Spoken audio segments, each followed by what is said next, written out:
Let me tell you something about Daria that the cultural conversation has been getting wrong since 1997.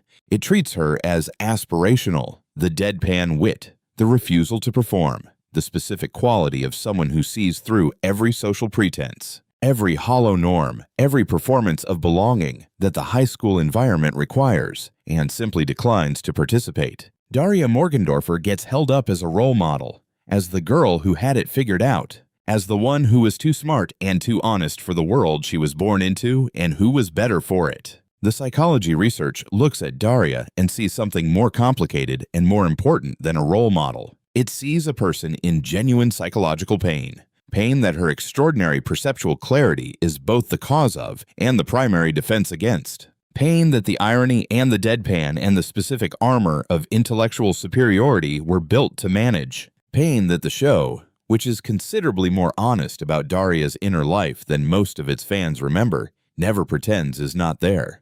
Because here is what the research on intellectual alienation, on gifted adolescent psychology, on the specific experience of the person who perceives more than their environment can accommodate, actually finds. The clarity is not comfortable. The seeing through is not a gift that operates without cost. And the specific defense that Daria builds against the world that cannot receive her is simultaneously the most intelligent response available to her situation, and the thing most likely to prevent her from getting what she genuinely needs. That is what we are examining today. Let's start with the intellectual alienation, because this is the foundational psychological reality of Daria's experience and the one the research documents most specifically. The concept of intellectual alienation, distinct from social anxiety, distinct from simple introversion, distinct from the general adolescent experience of not quite fitting in, describes the specific experience of a mind that is processing reality at a depth and with a clarity that the social environment around it cannot match or accommodate.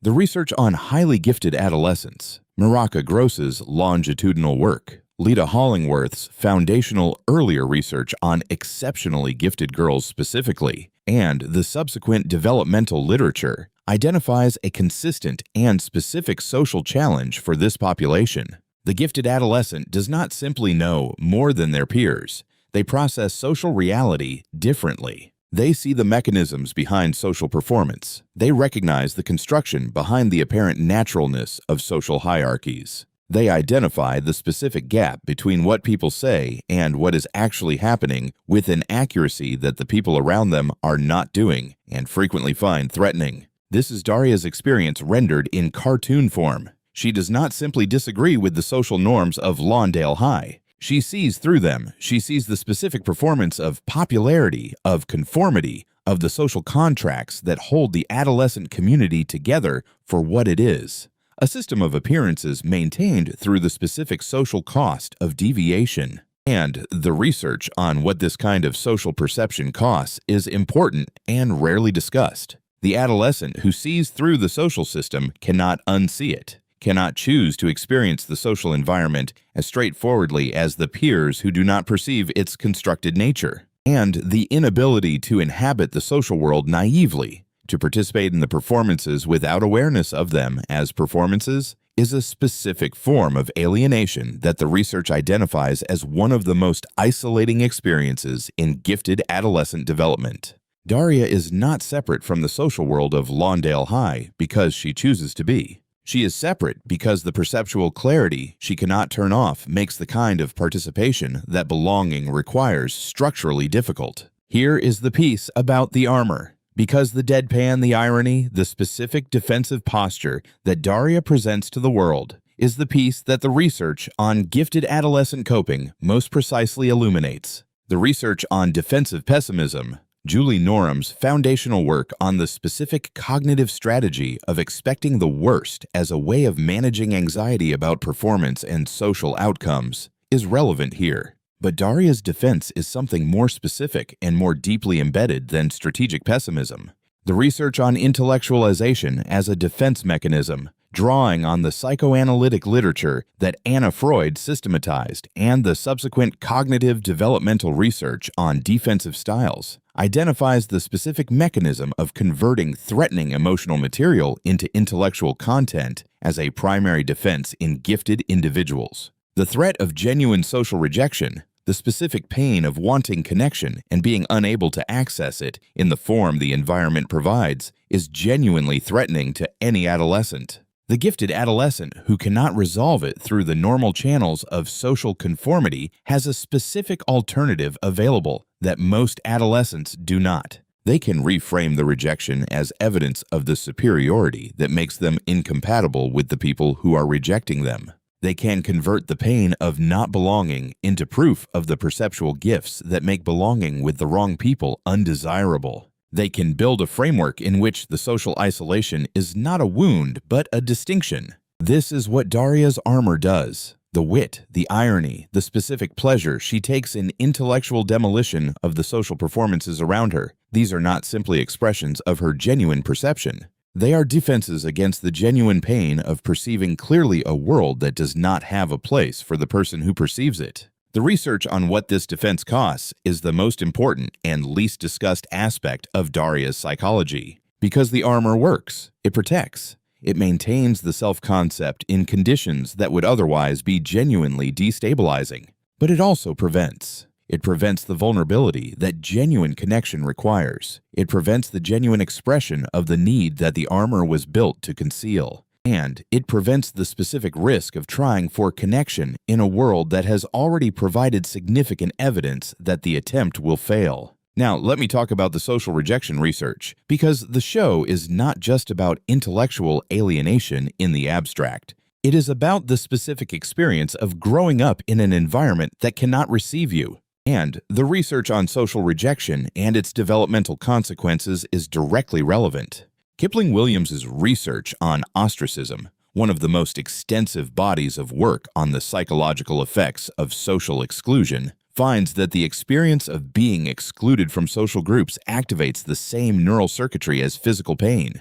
The anterior cingulate cortex, the anterior insula, the regions that process hurt. Social rejection is not metaphorically painful. It is literally painful in the neurological sense. And the research on the developmental consequences of chronic social rejection, of growing up as the person who does not fit, who is not included, who occupies the margins of the social world that everyone around them seems to inhabit naturally, is one of the most important bodies of work in the adolescent developmental literature. The chronic social rejection that Daria experiences across 5 seasons of high school is not simply an inconvenience. The research on its cumulative psychological effects finds elevated rates of depression, of anxiety, of the specific self-concept damage that repeated experiences of not belonging produce in the developing adolescent identity. And here is the finding that makes Daria's specific presentation psychologically coherent in a way that the aspiration reading misses.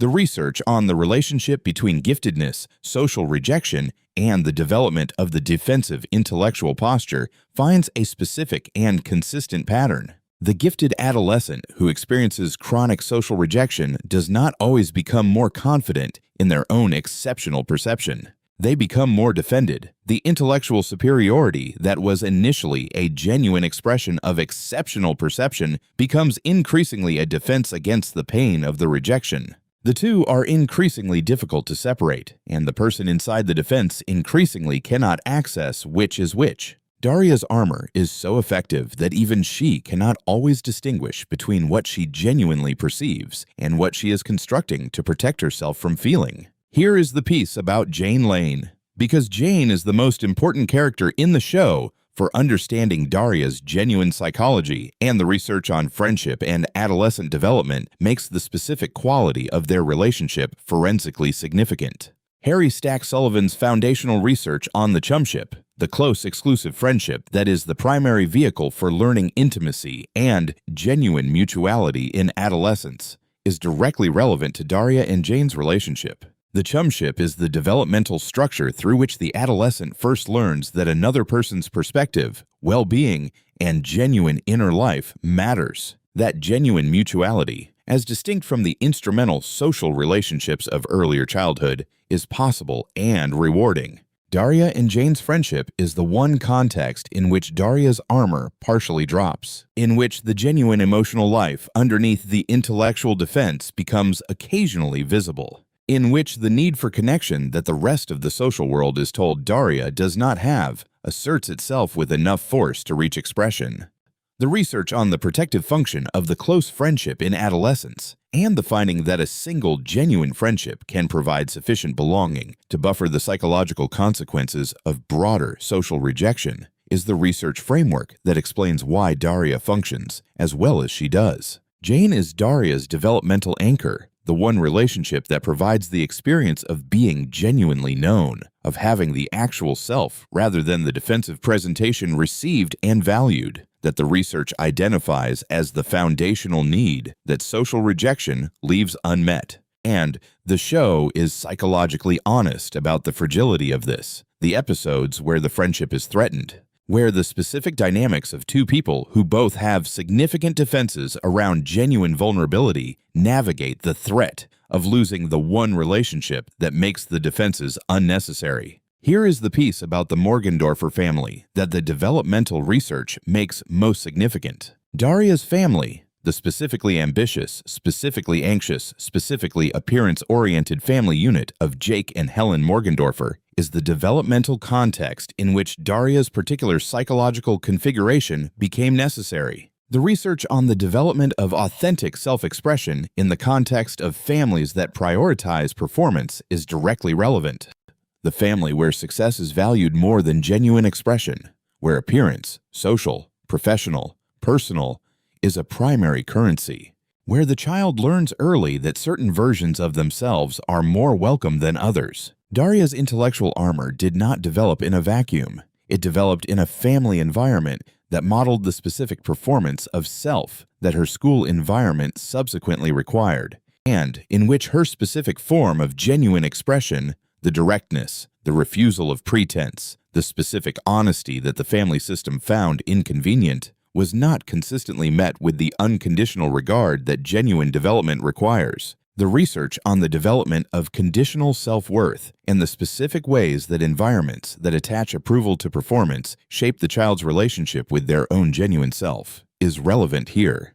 The child who learns that some versions of themselves are more acceptable than others does not simply learn to perform. They learn to be uncertain about which parts of themselves are genuinely valuable and which require concealment. Daria's certainty about her intellectual perception combined with her uncertainty about her genuine relational worth, her confidence in her analysis of the world combined with her difficulty believing that she is genuinely wanted in it, is the specific psychological consequence of this developmental dynamic. Here is the ending of the show and what the research on adolescent development says about it. Daria graduates, leaves Lawndale, moves toward a world that the show implies will be better equipped to receive who she actually is. The research on the gifted adolescent who finds their community in adulthood, the finding that the social isolation of the genuinely exceptional adolescent is frequently resolved not by the adolescent changing, but by the adult world providing more varied and more adequate social contexts, is the hope the ending offers. But the show is psychologically honest enough not to promise resolution. Daria does not graduate having shed the armor, having integrated the pain, having become a person whose genuine vulnerability is accessible to the people who want to reach it. She graduates having survived, having maintained the self-concept intact through a genuinely difficult developmental environment, having built the specific defenses that the environment required and that will need to be examined and partially dismantled in the adult world that is coming. The research on the long-term psychological trajectories of gifted adolescents who experienced chronic social rejection finds that the outcomes are variable in ways that depend heavily on what happens after the specific environment that produced the rejection. The adult world's capacity to provide genuine intellectual and emotional community, the specific relationships that provide the experience of being fully known and fully received, the specific therapeutic or developmental work of examining the defenses that were necessary then and may no longer be necessary now.